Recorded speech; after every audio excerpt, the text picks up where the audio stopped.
Welcome back to my channel. In today's video, I will be showing you part 1 of how to do the Scream Halloween Polygel nails. In this video, we will be focusing on how to do a fill with polygel, and part 2 will focus on nail art.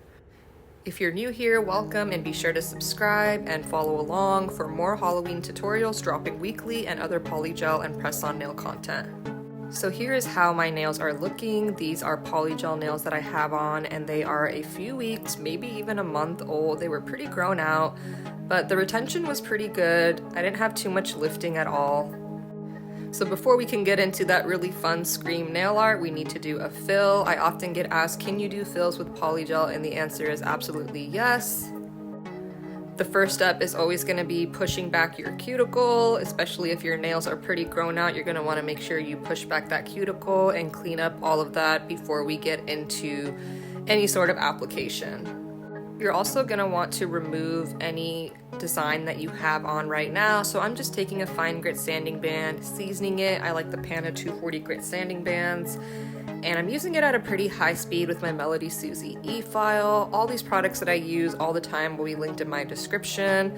And I'm just filing off that design and chrome powder that I had on there. Since the Scream nails I'm going to be doing are going to be pink and I'm going to use chrome powder again, it just made sense to do a fill versus taking off this whole set. And like I said, you can definitely do fills with polygel just like you would with acrylic or any other gel product.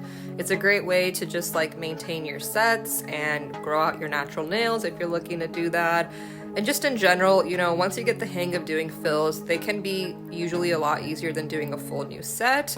So that's what we're going to be doing here. I'm going to be using my 5-in-1 medium grit Kiara Sky drill bit. You can also use the Pana drill bit. And I'm basically going to be using that to remove any lifting. I had pretty minimal lifting, and I'm just going to be using that to kind of flatten and smooth out the apex area so we have a nice smooth surface to apply new polygel over. I'm trying to stay away from the free edge. We don't need to remove anything really there. We're keeping the pink color and I'm keeping the same shape. I'm going to shorten the length when I hand file a little bit, but we're really focusing on the apex area. So like here, if you have any lifting, you'll want to remove that. Just try to be careful here. You want to make sure you're keeping your file on the polygel only. You don't want to go on the natural nail with this type of drill bit. You just want to keep that drill bit as parallel to the nail as possible. It's also really good for cleaning up under the nail. I like my natural nail short, so I like to use this to remove and shorten that as well. And the last step here in terms of prepping with our e-file is we're going to take that fine grit sanding band one more time. We're going to use it at a very low speed, about 3 to 4 RPMs, and we're going to go over that cuticle area one more time. Since we are touching the natural nail now, we do want to use a very low speed. And this is just going to make sure that we fully cleaned up that cuticle area, and you can go over the apex and the rest of the polygel if needed to further smooth it out as well. And then we're going to take some Young Nail Swipe. I use this product so much in all of my tutorials. It's really great for dehydrating and cleansing and just creating a really smooth surface as part of your prep. And even for a fill, you want to use primer. So we're using Young Nail's Protein Bond, and we're really trying to focus it on the natural nail that's grown out. You can see that I'm doing that here. In some areas, you know, it is going to go over the polygel, which is fine, but really just want to focus it on the natural nail as much as we can.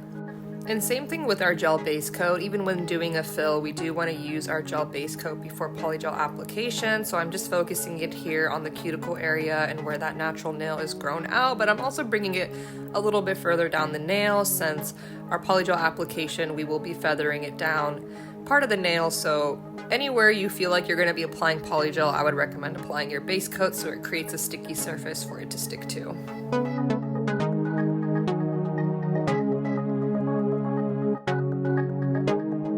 This is a new Dappen dish that I got. I really like it. I will link it below. I got it on Amazon. It comes in a pack of 2, and I'm just getting my 70% isopropyl alcohol ready for my polygel.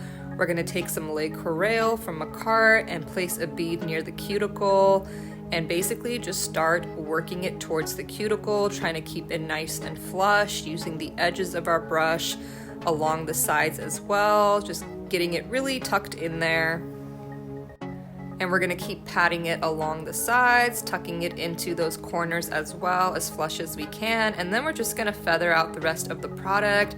We're not dragging too much of the product down. I'm trying to use some pretty light pressure because we do wanna make sure we have a nice strong apex. So showing that same technique again here, we're placing a bead down, we're flattening it, and then we are taking the edges of our brush and just tucking it into the cuticle and then feathering the rest of that down.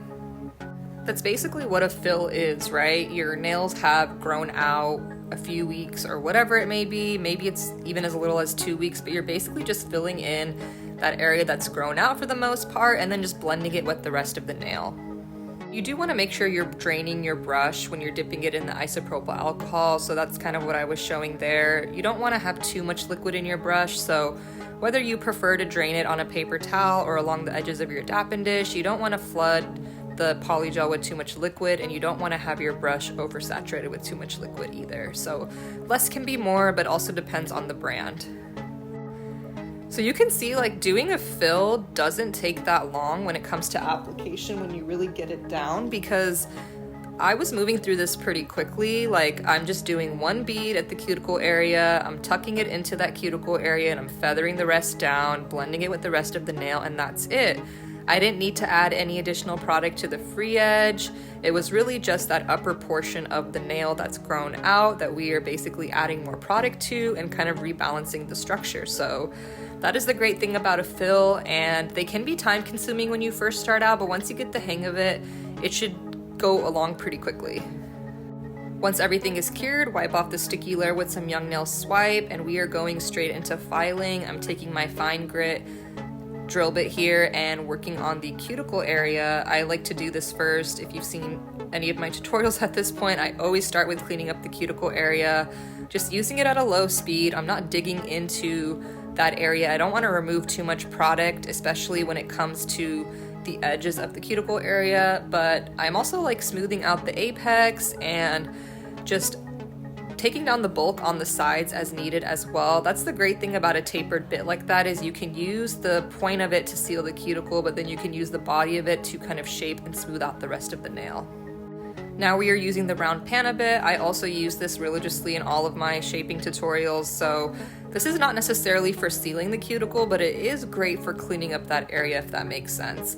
I like to use this mostly to kind of refine what the apex area looks like. So if you feel like you have like a big lump or kind of a ridge between your cuticle and the apex, this is really good for smoothing that area out, or any other part of the nail, debulking as needed.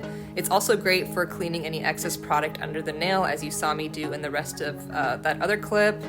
And then also debulking, as I mentioned, like here, I like to run it across the whole nail. I wasn't doing too much filing at the free edge for this set because, again, we are just doing a fill and we don't want to mess with the rest of the nail too much. But here's how I had mentioned you can use it to kind of detail that apex area and smooth out any parts that are too bulky.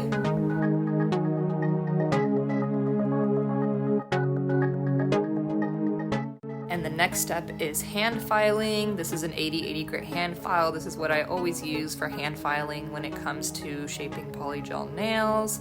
And I'm just scoring the edges, seasoning them so they aren't too sharp and I don't cut myself. So I just like to take another file and do that thoroughly. So first I'm starting off with filing under the nail, under those sidewalls. This is just to gently remove any excess product that might be under there that is making the nail appear bulky. And I do this first before I start filing anything else. And then we go from filing under the sidewalls to filing against the sidewalls themselves. So this is to actually make sure the sidewalls themselves are as straight as possible. So for this, I try to make sure I'm focusing my file away from the corners, as in like those very two corners at the very edge. I try to stay away from filing those because whenever I file those too much, the square shape is kind of ruined. And I try to make sure I keep my file as straight as possible as well. This is moving really quickly, but next I file over the surface of the nail.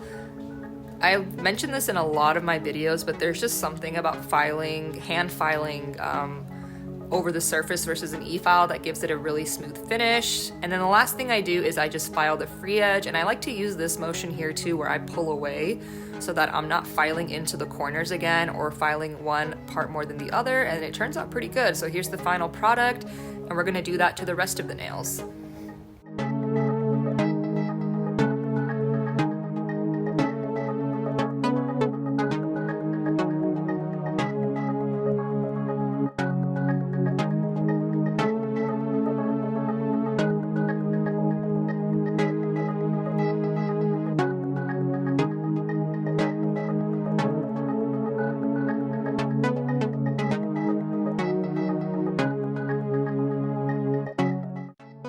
So that concludes part one, where we just really focused on how to prep for a fill with Polygel, how to do the application, and how to shape and file. Once we dust this all off, we will be ready for nail art, and we will focus on that in part two. We will do the Scream Halloween nail art. For now, all the products will be linked in the description, and be sure to subscribe and stay tuned for part two.